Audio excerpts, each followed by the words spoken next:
Latar belakang dari pertempuran Medan Area merupakan pertempuran antara rakyat Medan dan Nika atau Netherlands Indies Civil Administratie pasca kemerdekaan Indonesia.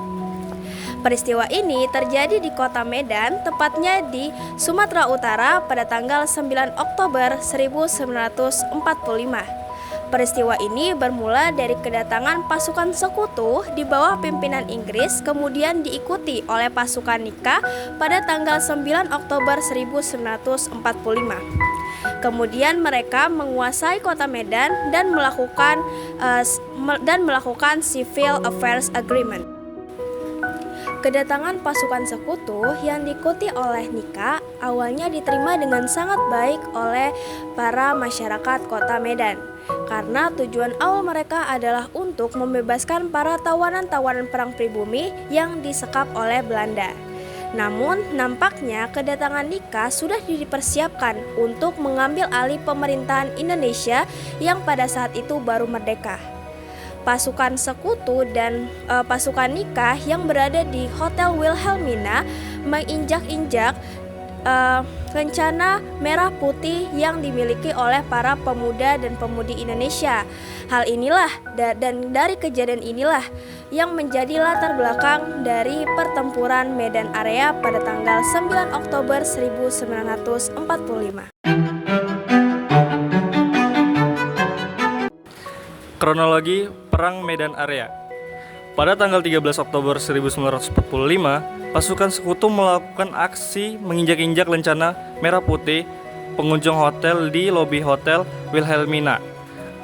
Para pemuda melakukan aksi balasan dengan merusak dan menyerang hotel. Akibatnya 96 orang terluka dan sebagian besar dari mereka adalah anggota Nica. Dan kemudian insiden tersebut meluas ke kota-kota lain. Pada tanggal 18 Oktober 1945, Inggris mencoba melemahkan para pejuang dengan menyebar pamflet yang mengintimidasi dan meminta mereka untuk menyerahkan senjata mereka kepada sekutu. Upaya ini juga dilakukan oleh Brigadir Jenderal T.E.D. Kelly kepada pemuda Medan. Akibatnya, teror dan permusuhan antara pasukan sekutu, Nica, dan pemuda Medan meningkat. Pertempuran Medan Area semakin sengit. Pada tanggal 1 Desember 1945, pihak sekutu memasangkan papan yang bertuliskan Fixed Boundaries Medan Area di pinggir kota Medan. Hal ini memicu perlawanan dari para pemuda setempat. Inggris dan Nica melakukan pembersihan unsur-unsur Republik Indonesia yang dibalaskan oleh para pejuang dengan melakukan penyerangan dan pengepungan yang menimbulkan konfrontasi bersenjata. Pada 10 Desember 1945, upaya Nica dan Inggris untuk menghancurkan konsentrasi tentara keamanan rakyat di Trepes itu tidak berhasil. Bahkan, ada seorang perwira Inggris yang diculik dan beberapa truk sekutu dihancurkan. Nah, hal itu memicu ancaman dari Jenderal T.E.D. Kelly untuk memerintahkan para pemuda agar menyerahkan senjata mereka. Kemudian, pada April 1946, Inggris berhasil mendesak pemerintah Republik Indonesia untuk keluar dari Medan. Akibatnya, gubernur, wali kota, dan markas divisi Tentara Keamanan Rakyat juga ikut meninggalkan kota Medan. Kemudian mereka pindah ke Pematang Siantar. Nah, pada akhirnya, kota Medan berhasil dikuasai oleh Inggris. Lalu, pada 10 Agustus 1946, para komandan pasukan di Medan Area membentuk Komando Resimen Laskar Rakyat Medan Area yang letak markasnya berada di Sudi Mengerti, Trepes, yang terbagi menjadi 4 sektor dan masing-masing sektornya berkekuatan 1 batalion. Nah, di bawah komando baru inilah perjuangan di Medan Area kemudian diteruskan. Pertempuran Medan Area berakhir pada tanggal 15 Februari 1947, di mana hal ini disebabkan adanya perintah pemberhentian kontak senjata yang dilakukan oleh Komite Teknik Gencatan Senjata. Nah, selanjutnya dilanjutkan dengan perundingan yang berakhir pada 10 Maret 1947 yang menetapkan garis demarkasi yang mengelilingi Medan dan koridor Medan Bengawa sepanjang 8,5 km. Selanjutnya, pada 14 Maret 1947, garis dan patok garis demarkasi mulai dipasang. Namun, Belanda dan Indonesia banyak mengalami selisih paham tentang garis tersebut. Maka dari itu, 4 bulan kemudian Belanda mengadakan agresi militer 1. Pertempuran ini menyebabkan garis demarkasi Medan dibedakan menjadi beberapa dan pemerintahan pusat Sumatera Utara dipindahkan ke Pematang Siantar.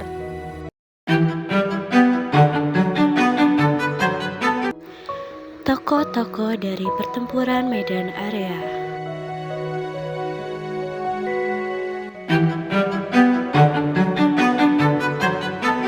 Dampak pertempuran di Medan Area. Yang pertama ada korban jiwa.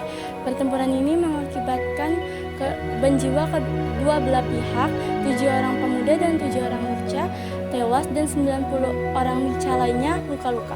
Yang kedua, kerusakan di Medan. Kota Medan menjadi medan pertempuran intens dan mengakibatkan kerusakan bangunan bersejarah di kota Medan seperti Masjid Raya Al-Masyun dan Istana Maimun, dan kehidupan masyarakat dalam ketakutan dan keterbatasan. Yang ketiga, lumpuhnya ekonomi. Pertempuran ini mengakibatkan lumpuhnya ekonomi di kota Medan dan sekitarnya, dan aktivitas perdagangan terganggu, infrastruktur rusak, dan ketidakstabilan ekonomi di Sumatera Utara. Keempat, duduknya kota Medan. Sekutu berhasil menguasai kota Medan pada April 1946, memaksa pusat perjuangan rakyat Medan dipindah ke Pematang Siantar.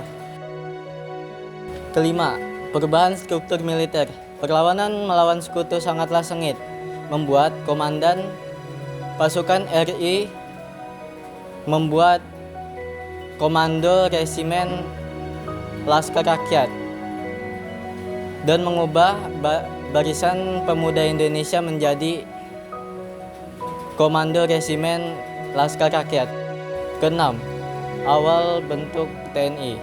Pertempuran rakyat Medan Area menjadi cikal bakal terbentuknya Tentara Nasional Indonesia dengan Badan Keamanan Rakyat sebagai bentuk awal TNI.